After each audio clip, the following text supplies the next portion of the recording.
I think one of the worst times in my life made me one of the best versions of myself. The way to be the best version of yourself is that you have to get punched in the face a lot. You think I come within a day of completely giving up, and if I had given up that day, I wouldn't have been able to change so many people's lives. And I'd put this plan together on how to make $100,000 the next year, and I come within 1 week of going bankrupt. As an entrepreneur with a global team, one of my biggest challenges was managing international payments. I was stuck with high fees, slow transfers, and endless complications. Whether it was paying my team in the Philippines or buying products from Japan, I tried multiple banks and services like PayPal, but nothing seemed to work. Then I found Wise. The savings have been huge, and transfers that used to take days now happen in hours. It's fast, simple, and has become a vital part of my business strategy. If you're not using Wise for international payments, you're missing out on a game changer. Click on the link in the description to get started with Wise today. Have you ever wondered what it takes to go from the brink of bankruptcy to building an agency that generates tens of millions in additional revenue? Our guest today has lived that remarkable journey. He's a registered Shopify expert who has truly mastered the art of e-commerce success. From embracing the world of Shopify to becoming one of the few authenticated experts in Australia, his journey shows the power of determination, innovation, and the entrepreneurial spirit. With expertise in website redesigns and conversions, he drives sales for businesses, making significant impact on their growth. Meet Clayton Bates as he shares his insights, strategies, and practical tips for entrepreneurs looking to unlock their true potential in the digital world. Welcome to the show, Clayton. Thanks for having me. I'm super excited to be on this podcast, so I appreciate it. No worries.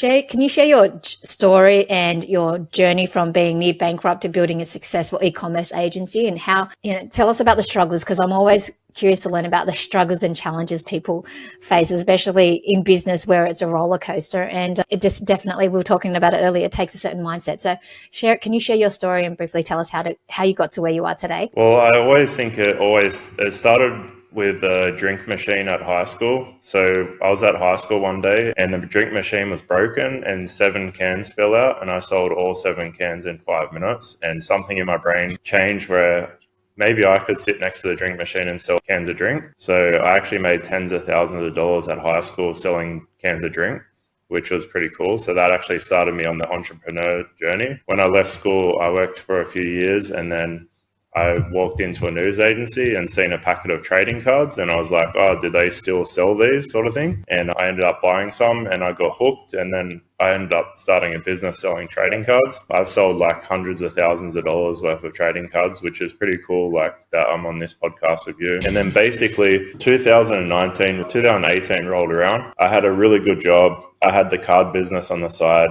From the outside looking in, you would think that I was doing okay in life and stuff, but I was probably the most depressed I've ever been nearly in my whole life. I was really struggling. I didn't want to go to work anymore and stuff like that. I was scared that I felt like if I left this good job, my family would hate me or think I'm an idiot and stuff. But what I later found out is that people, they're not always the way that you think they are. So when I actually left, people were like, well, if you were not happy, like it makes sense to leave. And I was like, what? I was so worried about like people leaving. So I actually sat down and I thought, what do I love about my business? And I really want this business to work. And no matter what, if I lose my house or everything I've ever worked for, I'm going to make this business work. And then I looked at the whiteboard and I'm like, I have the plan, how my brain works. And then I put it in place, and the next year I made like $104,000 or something like that. So I went from 8,000 to 104. And then like, that was like 5 years. I've been doing this 5.5 years now. Now we've generated tens of millions of dollars for extra revenue for our clients. We have 140 reviews. We've worked with like 600 people with staff, big office here. You think I come within a day of completely giving up, and if I had given up that day, I wouldn't have been able to change so many people's lives. Like, I've seen people go from $0 or $50,000 a year to multi-million-dollar companies, and I've been a part of that journey. So it's like that or meme or whatever, where the person's digging for gold and they get right there where the gold or diamonds, but they give up, but the other person keeps going and they find the diamonds or whatever. So I feel like that was my journey. I didn't give up and I found what I love doing. Let's take it back. That's an incredible story. When you mentioned that you were only making 8,000 that year, but then the next year you had all the strategies in place. Can you talk about those strategies and the first steps that you took and how you skilled yourself and the mindset that you used to be able to get to $100,000 in that year and achieve your goals? What were the strategies? Well, the one good thing about the first year is that even though I didn't make much money, I did a lot of online programs. I read a lot of books. I read about 70 books. Up until that point, I'd read one book in my whole life, and then I read about 50 in 1 year. And basically, I took a lot of that stuff that I learned from reading about mindset. I'd actually studied to be a counselor as well. So I'm like one module off being a counselor, and I understand how my brain works. So when I put the plan in place, I knew that if I just made each quarter $25,000 the goal, I wouldn't be able to achieve it. So I had to make like a goal in the first quarter that was a little bit out of reach, but I knew if I could hit it, then I would be able to, it would change my life. So I put the goal as make 15,000 quarter one, because it was a little bit out of reach, but I knew if I could make 15,000, it would change my life. And basically I made 15,500 quarter one. And something in my brain changed where I was like, I just believed myself. I was like, I can do this. The next quarter, the goal was 30,000. I made 29,000. And you think like, do you think I was upset that I made 29,000? I wasn't upset about it. And the reason I got the idea to have those milestone goals is I actually watched the movie. Have you watched that movie? And the guy, I haven't watched it. I read the book. Yeah, the guy in the video, he has a check and he wrote himself a check for $1 million. And I think he only just missed out on getting $1 million. So that's actually what gave me the idea for the whiteboards. I was so big on whiteboards. So I thought if I can have milestones that make sense. And I just believed in myself. Along the way, there was lots of things that were like very hard. So for example, I think I've always grown up in an environment where the words are, oh, that's too expensive, or that costs too much sort of thing. So when I went out to send quotes to people and stuff, I think something deep inside me was like, oh, this is too expensive or whatever. I still remember I sent a quote for $400, which was the highest quote I'd ever sent. And I laid under my desk until the guy replied, because my anxiety went completely through the roof. Like 3 hours, I was like, could not think or anything. And then they accepted that. Now I'm like, $400 is like a no-brainer for the guy to pay. Like it was like extremely crazy value. And like now we send quotes for tens of thousands of dollars and it's just like send and then I'm back doing my job sort of thing. Where it's crazy to think where I've come from with my mindset around pricing and things like that. I've watched a video where the guy's trying to give people gold on the street and people are like, no, leave me alone. I don't want it. And he's actually like trying to give them gold. And I actually look at my business like that, where if people say no, they're really passing up on like a really good opportunity, because we're basically changed everyone's lives that's worked with us nearly. I think our success rate is like 90 something percent that they'll at least double their revenue. So tell us what you do though, because we'll unpack the mindset thing, but in terms of why website redesigns and, why did you target that niche? What made you passionate about helping other business brands? And I'd like to hear some examples. So I have an e-commerce store. I sell collectibles and cards as well. And I know that there's, there is a master and an art to having specific things on the website. And I've had agencies that have helped me as well in terms of better conversions. There is a science to it as well. And you look at the big companies and the big brands and you'll see that they've mastered that too. But why did you choose this profession and why website redesigns and helping people? Well, when I was selling cards, I had a choice.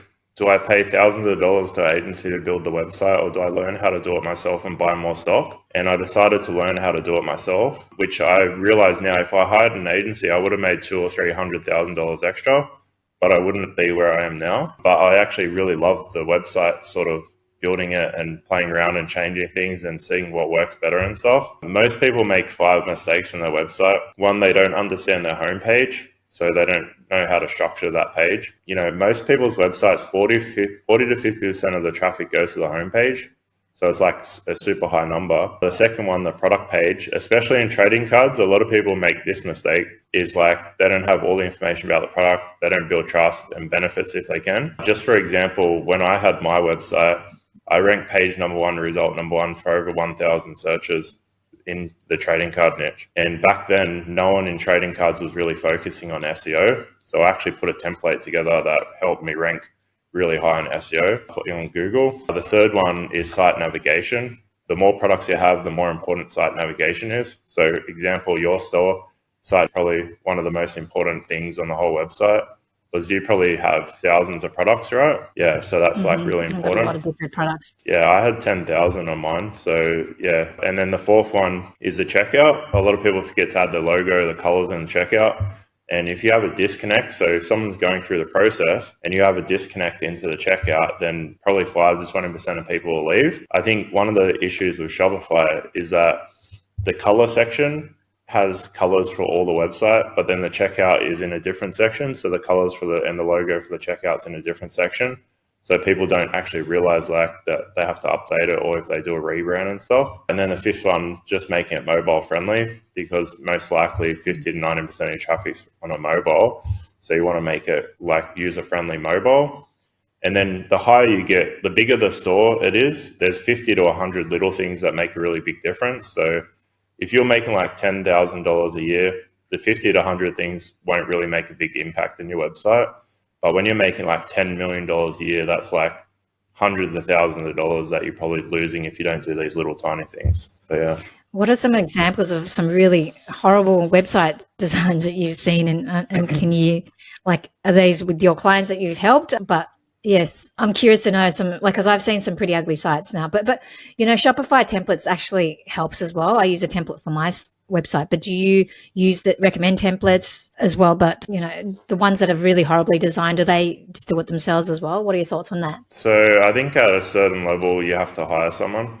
So if you're making over 50,000 a year, you're probably doing yourself a disservice not hiring someone, because it could be like hundreds of $1,000s. For example, like my store, I said no to $3,000 or $4,000 quotes, and what I learned now, I would have made $200,000 or $300,000 extra, which it can be life changing. We still use paid templates, so for nearly every store, we'll use a paid template. We'll get it 60-70% of the way there, then code all the rest. If you're just starting out brand new, Dawn theme, a free theme is probably okay at the start. And then once you get sales, maybe move to a paid theme, example, stuff like that. Some examples of websites. So one person I ran into 5 years ago had unbelievably good images. Their images were just so amazing, but their website it was basically, they fell into this category that I like to call the love factor. So if people love you, there can be like only one link to the checkout. They'll find that link and buy it. So that's what sort of happens. A lot of the times people can make 50,000, 100,000 a year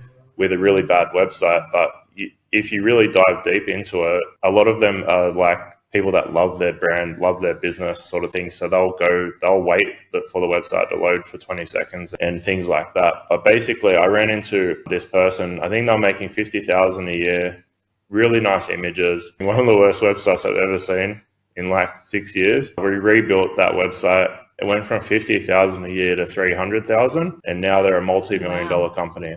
And we've been working for them for 5 years now. So yeah, it's sort of like sometimes when you do these redesigns, if you get the right person, it puts a lot of fuel on the fire for your business. So heaps of times we've done that. Like another person, they were making £1 million a year.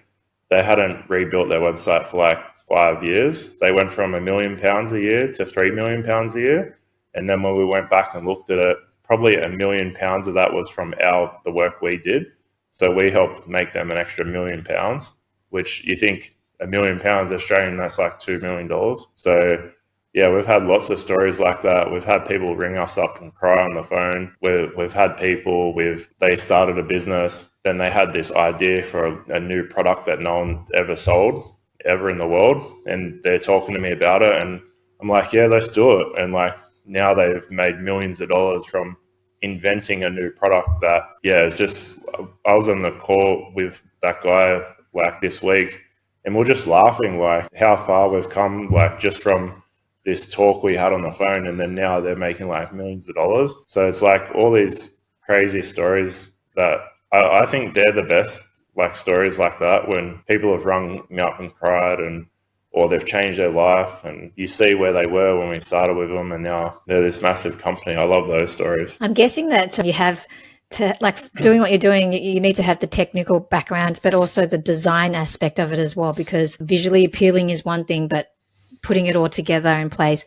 What do you guys do? SEO and then redesign the website as well? Or what do you guys like? What's the expertise? I think design and function is two things that they need to smash into each other, basically, because some websites that will win every design award ever in the whole world, they will not convert very well.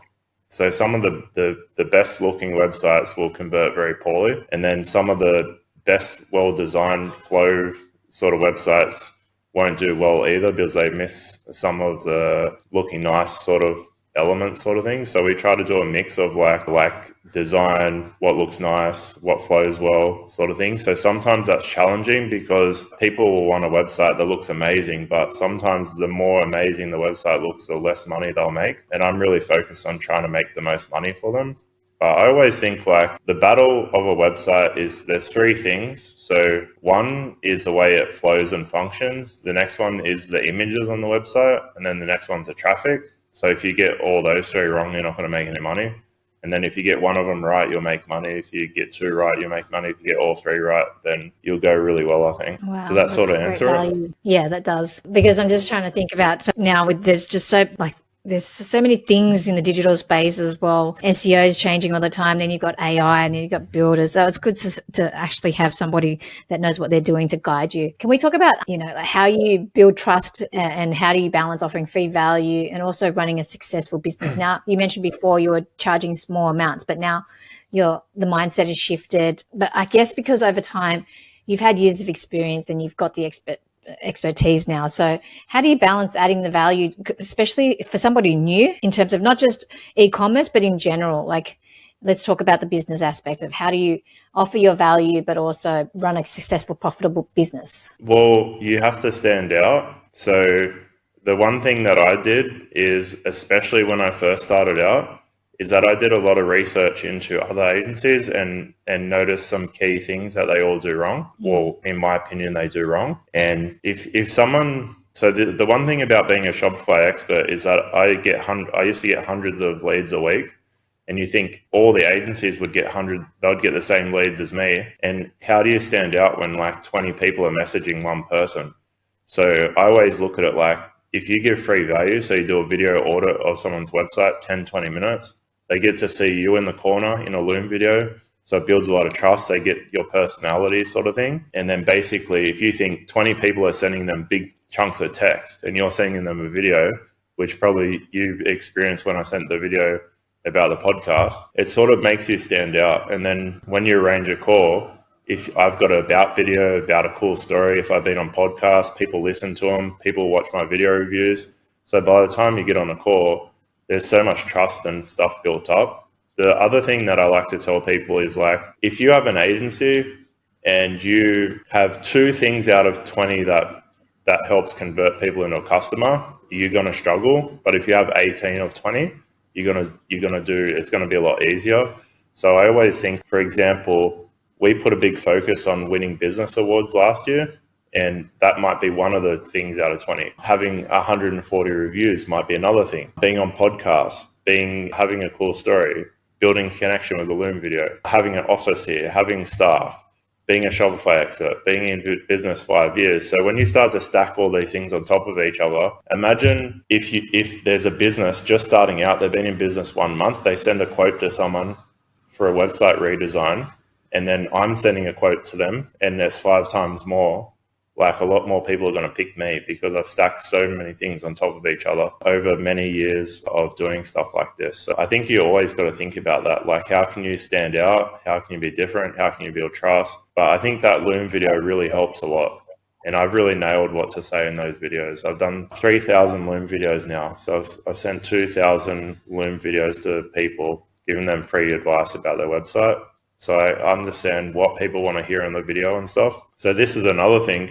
If something's working for you, really try to understand why it works for you. Because if I send a Loom video to some people and, for example, 5 people in a row don't email me back, it's like, why? So I go back and watch those videos and it's like, oh, I'm saying this weird thing that's just jumped into my mind. And it's like, I remove that.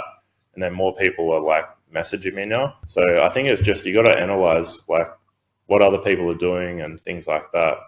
One really cool thing that a lot of people don't think about is when I book a meeting with someone, I'm always like, I will call you on the dot at 2 p.m. or whatever. And I actually have this structure on my phone where I set an alarm 16 minutes before the call, and it snoozes every 5 minutes. So it'll snooze to like 11 minutes, 6 minutes, 1 minute. So I'm always like ringing someone on the dot. And like, it's a little joke sometimes now. Like when I call someone, I'm like, oh, sorry, I'm 2 seconds late. So it starts off like this good, like little fun rapport thing. And most agencies will ring that person 1, 2, 5 minutes late. Like most people are late. I've been late 10 times in nearly 6 years. So Wow. yeah, I think even little things like that make a difference. It does. Yeah. I like the fact that you give a lot of value, and that's how I was able to connect with you, because you reached out with a Loom video, and that's something that not many people have done, and personalized it. Because that's something great advice, because you're setting yourself apart from other people. So when I pick guests that reach out to me to want to be guests on the pod, I have an app called Podmatch. It's like a dating app, and the guests pitch to the host, and essentially it's just usually words or storytelling. Usually the storytelling is what sets people apart, but you went a step further and made a Loom video, and I thought, oh my gosh, that's unique. Not many people would do that, but it's always looking for ways to stand out from other people. Now, you mentioned about agencies as well, because I've had experiences with good and bad agencies, but what is your experience? Can you give us any advice on what to look out for in terms of a reputable agency to help, and what are some bad agency techniques? Like I've seen some, but I've had different agencies in terms of advertising and marketing, and some of them, as soon as they get you in the door, that's it. They'll do the basics afterwards once they've got you, and it's just ongoing, recurring. But that was one, and then they just drop the ball in terms of service, and they just do the bare minimum. So can you explain what your experiences are, what to look for with a bad agency? Not a good agency, but a bad agency. You've shared what's a good agency, but what's a bad agency experience for you? I think there's a lot of things, like I've thought about this a lot, because I always try to be the best we can be, sort of thing. And one of the things that made me like increase my prices is, like, if you think about an agency, right, the lower they charge, the more clients they have to take on. So if you pay a low fee, this doesn't always happen, but the lower the fee is, the more you have to think, the more clients they have to have. So if you are going to someone and you pay like $300, right, and they're in Australia, like they're probably going to have, what's that, like like at least 12 clients minimum, like every month. So they're balancing like 20 plus clients probably at least. So that's why I started charging more, to give more value to the people that we work with. But I'd say if someone's going to work on your Shopify website, or they ask for a staff account, I think that's a red flag, because if you're a Shopify partner, you've been vetted by Shopify, and you can actually send a request to access their website without a password. That's actually safer for you.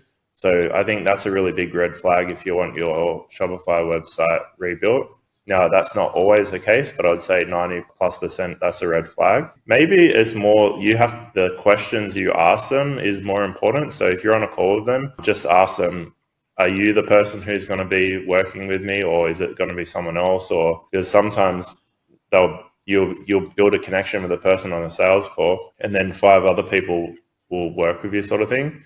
So if you really like that person and what they're saying, and then when they pass you over to someone else, that's going to upset you, right? So if you want to ask certain questions and stuff like that, I think it really comes down to you asking the right questions and them asking you the right questions. So it really depends, I think. So there's a lot of things, but I would say, like, look for their reviews. For example, like for us, we've got 140 5-star reviews. The lowest review we've ever got is 4.5.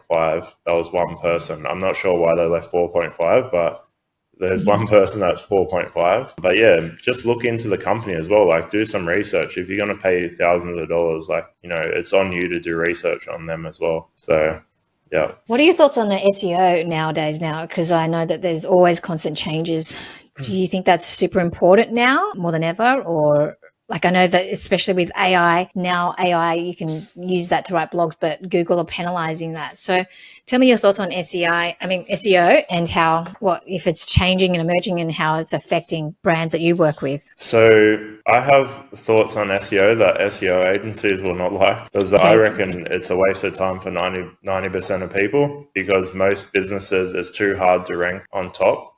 So for example, if you sell drink bottles, like, it's nearly impossible if you sell a blouse, it's nearly impossible to rank high on Google. You think you're going up against companies spending tens of thousands, hundreds of thousands of dollars to rank high. So for example, for me, I made a template for my product descriptions, and it was like certain things I'll change. So a lot of the key things for SEO was there, but per product I changed certain things. So that's how I ranked really high. And then if you think in your niche as well, a lot of people, they're listing thousands of products, right? So it's more of a rush to get things out. So they're not thinking about the product description as much, I think. So you can have a competitive advantage over people. Same with if you sell, I think the websites that have thousands, tens of thousands, hundreds of thousands of products, they're the ones that can really kill it on SEO. But then they're also the ones that lots of people don't put the effort into the product descriptions and all that sort of stuff because it's just such a grind to get all the products out. So it really depends. Most people I work with build a brand. I think the most powerful thing is to build a brand. Yeah, probably 80% of people we work with have Instagram followings or they're trying to build an Instagram following. So yeah, we mostly focus on making the website look like Instagram or have lifestyle images or more about the images and the flow of the website and stuff. But I think there's potential for SEO, but there's a lot of people saying SEO is good for every single niche, and I don't think that's true for every niche. And you think I look at hundreds of websites back end, how they rank on Google and how much money they make from Google. And some people, maybe they're making 5% of their revenue if they're lucky from Google. But then some people make a lot as well. But yeah, it really depends. I think it's hard to 100% say the correct answer. That's okay. I'm just two questions there. I sell collectibles and cards, and I just use the manufacturer's template. And I'm guessing other people do the same. So what would your advice be? Do you think use it and modify it, or create a totally different one to stand out? Yeah, it's been many years since I looked into those descriptions, but I'm guessing it's very bad that you're probably using copy paste the descriptions from that everyone's using, because everyone's probably doing that. So yeah, you probably want to modify it. So yeah, some key things is do the descriptions have the set and stuff like that all in there? Is it very detailed description or anything? Yeah, do they say Pokemon cards and things like that? Because I know for me, in my descriptions, I used to add 4 rugby league trading cards. Same with cricket. I used to rank number 1 for cricket card, things like that. Because I was always thinking, what are other people not adding into the product description? And then if you stack that on top of thousands of listings, that can help. But I probably could send something over later. But yeah, if I went through it. But yeah, you have to do something a little bit different. I was thinking differently. What other strategies do you use to stay ahead of industry trends and innovations? How do you always stay on top? Are you constantly learning? What other things strategies are you doing and implementing to stay ahead of the game? Yeah, I'm always learning and stuff like that. I'm always looking at what other people are doing and things like that. The one good thing about working with so many people is that, one, we ask them what websites they like because we want to get inspiration on what they like. We'd never copy off them. And then we do research. So every time someone comes to us, even if we've worked in their niche, we will take the example sites that they sent and then we'll do research again into their niche. So we're constantly looking into niches and seeing what people are doing, why they're doing things and stuff like that. So yeah, basically I'm always trying to learn because things can change and evolve very quickly. And I think even now we've just in the last year that AI has been around. Wait, how long has it been around now? Yeah, OpenAI. Just from that time, there's so much change now. We just keep evolving so quickly. So you don't stay on top of things, you'll get left behind and give people bad results and stuff. So you got to always keep evolving and learning, sort of thing. Definitely agree with you there, especially if you haven't jumped on at least for a minimum or Claude. Those tools are just phenomenal. Do you have any AI tools that has helped your business as well? Yeah, I use chat a lot, mostly because sometimes one of my weaknesses, definitely in business and relationships and friends and stuff like that, is the way I text and communicate through writing. So a lot of the times if I'm is this coming across the wrong way or something, I will put it through chat and be how can you make this fun and not sound bad or something? Or I'll be giving it prompts and stuff. And until I'm happy and then redo it and send it. Because I think on a call, on a phone call or video call, I can most of the time get my message across well, and they can actually tell in my voice that like I care about the other person and stuff. But sometimes when I text, I'm just like, it sounds so bad, like I don't care or something like that. So I use it a lot just for like how I talk in text. Yeah. So Nice. Yeah, I can't live without ChatGPT. You mentioned you read a lot of books earlier, over 70 books at a period of time. Which books have made the most impact for you, whether in general, in mindset, or in business? Which top books did it for you? So another thing that's interesting is like how your name's inspired for like the podcast, and my agency is Inspire Small Business. So basically I read this book called Your One Word, and it's basically around making a business or a brand around one word and finding your word that resonates with you. And I read that whole book and I really thought about what word resonates with me. And I think I wanted to inspire other people. I wanted to be inspirational. Deep down, I wanted to inspire myself. And I think me building my business around Inspire Small Business, a lot of people resonate with the word inspire. So a lot of the times when people work with me, 30 or 40% of people will have inspired in their about page because they probably resonate with that word really, really strong. So I think that was really good for like how you name your business sort of thing. So I really love that book. Think and Grow Rich was really good as well. It's not really, I don't know, have you read that book before? Yeah, it's not about like what you think, like just about getting rich sort of thing. So one of the big takeaways from that is just like sometimes you have to burn your boats sort of thing. So there's that story where the army is like going to war and they burn their boats so they can't retreat. So they either are going to die or they're going to win. So I think sometimes in my business, like especially when I was going to go bankrupt, I decided in my mind that let's burn all the boats. We're going this way. We're going to win the war of business sort of thing. So yeah, that really changed my mindset. But sometimes people get stuck, I think, or at least me. So when you just, go for it sort of thing. So I think I even cut up my forklift license. So I was like, that's it. Like, yeah, I'm going this way no matter what. Yeah, that was a powerful book. I did enjoy Think and Grow Rich as well.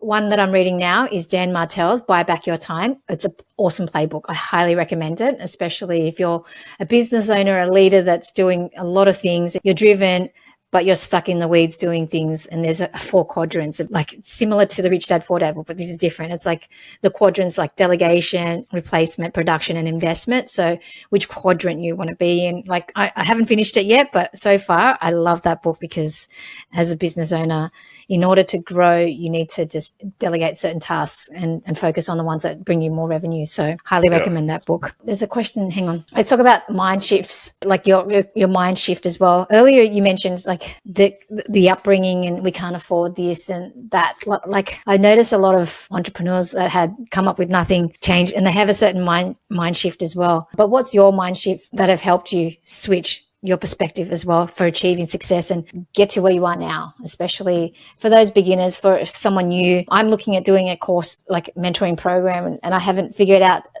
especially because I've got a vending machine business now and I want to do mentoring for people for that. But I'm in the working stage, but the mindset shift of charging the fee that you're worth, knowing that you're valuable and knowing that you've got that skill set. But what was the mindset shift that you had to take in order to get to where you are now, especially with pricing and, quoting for your clients as well? A lot of the key things I understand now, but maybe I was too young back then to really understand what they were trying to say. When I went to study to be a counselor, it made me rethink about why I think different things and why I'm certain ways and things like that.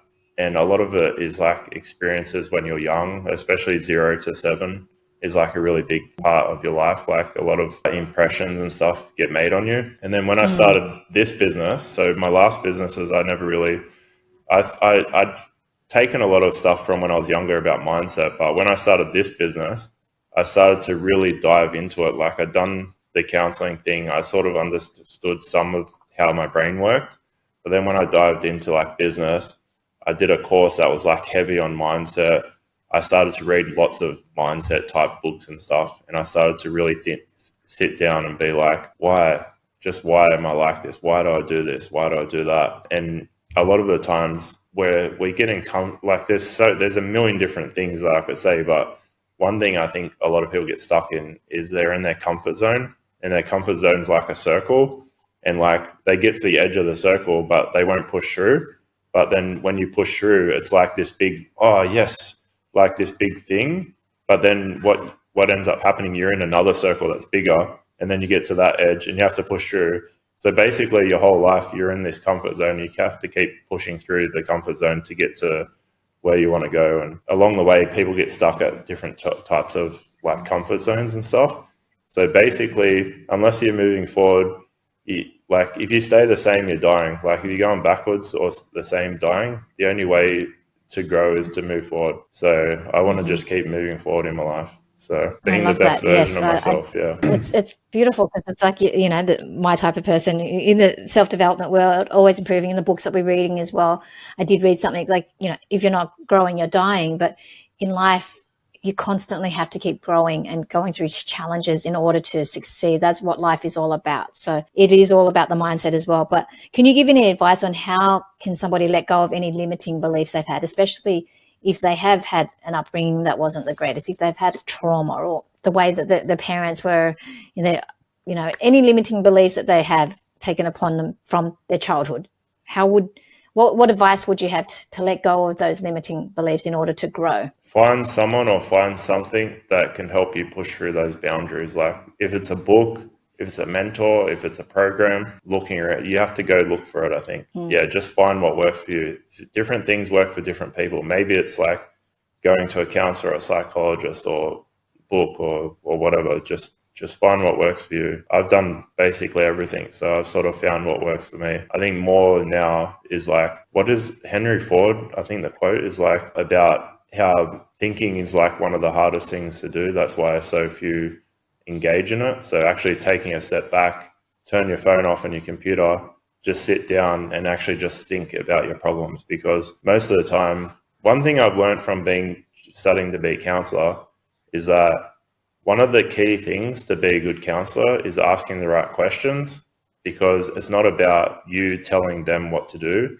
It's about asking them the right questions to make them realize what they need to do, because deep down, we know ourselves better than anyone, but we just haven't been asked the right question. So we need to ask ourselves the right question, or get someone that can ask us the right question, because we'll be able to work it out if the right question is asked. Wow, that's pretty powerful. If you could go back in time and give advice to your younger self, what advice would that be? Buy Bitcoin? No. Love it. No, I actually wouldn't give myself any advice, because I went through some really tough things in my life, like quite a lot of big challenges and stuff. And the way I look at it is, I thought about this a lot, because when I was about 20, I started to go down a path that a lot of bad stuff happened and things like that. And it was like a sliding door moment where I could have had a normal, happy life sort of thing and just continued on. But then the path I went down was lots of struggle, lots of hardship.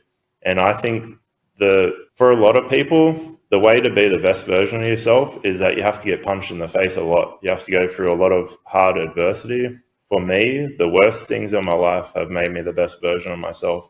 So without those hard times, I wouldn't be the person I am now. So wow, that's powerful. So can you tell us a story about one of the most challenging times that you've had besides the brink of bankruptcy, and how you got through it? I love hearing these challenging stories and how people got through it. So I've never talked about this one really, but I may as well just say it now. So a few years ago, I was in a relationship, and one of the reasons my business took off is because earlier I said how I had that plan. I was going to go bankrupt, and I thought everything in my life is good except my business. So I felt like I was on the right path, except my business was bad. And I didn't want to be a loser as well. So I felt like I don't want to be a loser. So that helped as well. And then maybe a year or two later, we broke up. And part of me having this business was because of that relationship, because I wanted to be the best version I could in that relationship. And it was like, I was like devastated for ages, but then eventually one day I just picked myself up and went, that's it.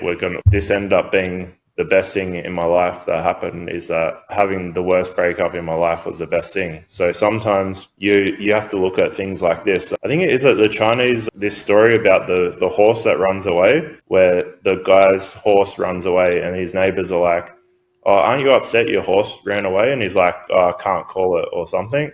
And then the horse comes back with 8 horses, And they're like, aren't you happy that the horse brought other horses? And he's like, I can't call it.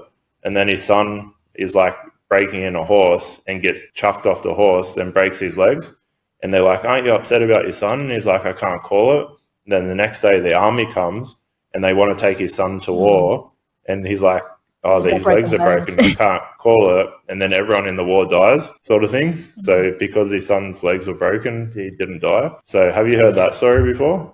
Yeah. Yeah, I always think of stuff like that. Like, you know, bad things sometimes are good. Like, you just can't call it. Like, as heartbroken as I was, that was one of the best things that ever happened to me in my whole life, that breakup. Because it made me let go of a lot of things. I realized like that person wasn't the right person for me. And it's made me 1,000 times better. I wish her well in her stuff in her life and all that. I have no hard feelings, but yeah, you think one of the worst times in my life made me one of the best versions of myself. So I always think of like being upset or depressed as like you're in a tunnel and you can only see this tiny small light at the end of the tunnel.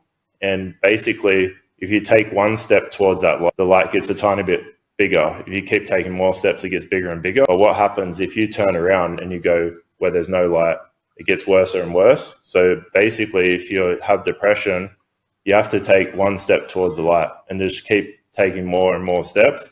And eventually you'll walk out of the tunnel and it'll be light.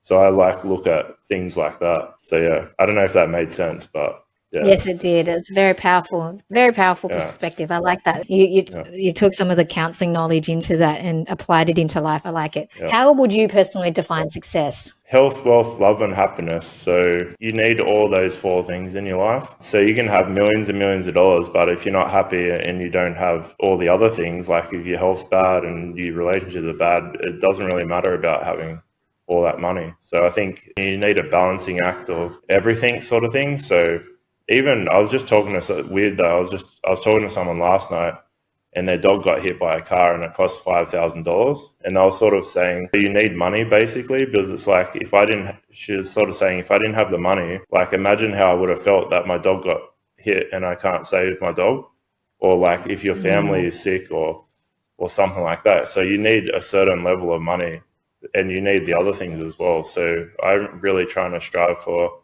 health, wealth, love, and happiness. They're the 4 things that I want to have. It's like a table with 4 legs. Like each one of those things is a leg. So without the other one, the table will fall over. Powerful. I like that. That's definitely, I'm the same. I try to health is definitely one thing. Wealth, health and spirituality for me is one as well. Like having faith, and it helps me ground me, and it helps me with the self-awareness aspect. But yeah, the love and relationship is so important as well, because you need to. For me, success is being able to be happy in all those fields: health, wealth, love, and relationship. Yeah, it's very similar. So yeah. And what's the secret weapon behind every top CEO and entrepreneur? A game-changing executive assistant. Hermessi gives you access to elite EAs who supercharge your productivity. From payroll and admin to social media and customer support, they handle it all so you can focus on growth and big picture decisions. These aren't your average assistants. They're expertly trained, thoroughly screened, and equipped with the latest AI tools to work smarter and faster. Ready to delegate and dominate? Get 15% off your first 2 months with code INSPIRE15. Don't wait. Visit Hermessi, that's HERMESSI.com, and take back your time today. Yeah. Anyway, guys, if you found this very insightful and interesting, please hit the like and subscribe button. And if you're listening on the podcast, please hit the follow button. It does help the channel grow. Finally, where can people find you, Clayton? Yeah, my business is called Inspire Small Business. So you can find me at inspiresmallbusiness.com. And my YouTube channel is Clayton Bates, Shopify Expert. So I have tutorials about Shopify and just business in general. And if you want a free video review of your website, just shoot me a message, Inspire Small Business, and I'll send that over to you. No drama. Thank you so much for your time there, Clayton. It's been a pleasure. No worries. Thanks for having me. I really appreciate it. No worries. That was